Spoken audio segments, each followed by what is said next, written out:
VRA 13. Una pong rana sa itong VRA 13 kay differentiate the joint obligation of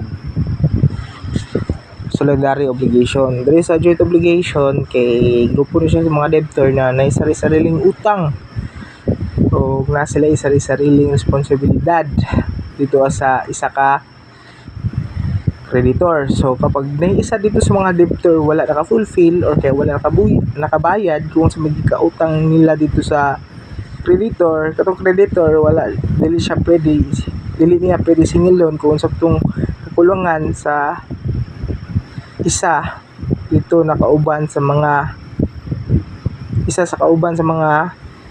debtor. So kaya ang mga debtor na sila sariling responsibilidad na part nila sa utang o ang responsibilidad nila gadagan lamang sa ilahang parte sa ilang giram si Muha.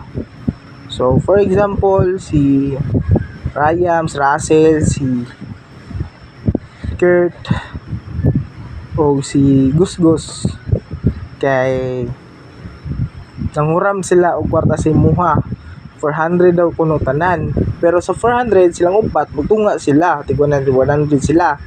Tapos katong tigsingil na nimo kining si Kurt, si Ryan, si Gusgus nibayad na, pero si Russell wala pa. So kaning si Kurt, si Ryan mo si Gusgus dili mo siya pwede paninglan sa kulang na 100 ni Russell, kaya ang responsibilidad na magbayad dito sa utang ni Russell kay si Russell ra mismo.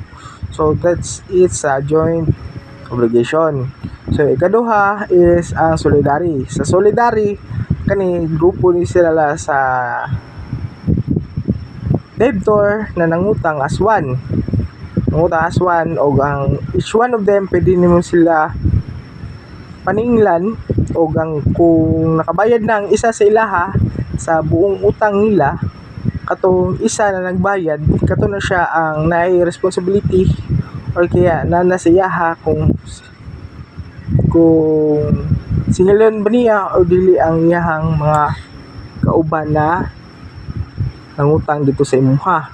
So for example na pod si sabon na ito mga pangalan ganiha, si Kurt, si Gusgus, si Russell o si Rayam, ang huram na po sila 1K sa imuha.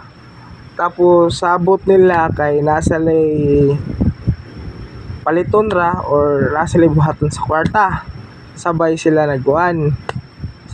nagutang o ang ingon nila magbayad ra sila, pero wala sila giingon na kung tigpila-pila sila dito sa 1,000 o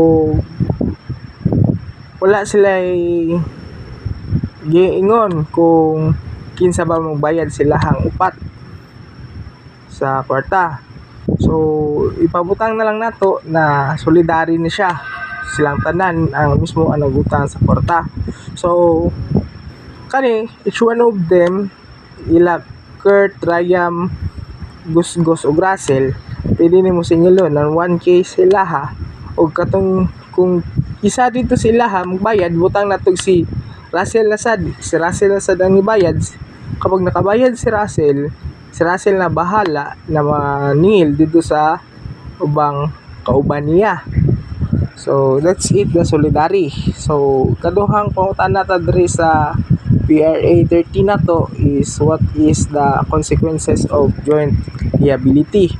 So simple lang sa joint liability kay syempre lain-lain manugkuan, lain-lain mag-responsibility, lain-lain mag-part dito sa utang.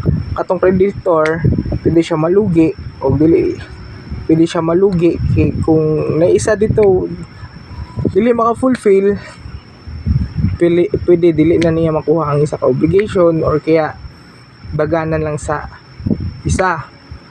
O sa joint obligation pod kay ina ra ang garantiya na provide kung sa may dapat i-provide dito sa creditor.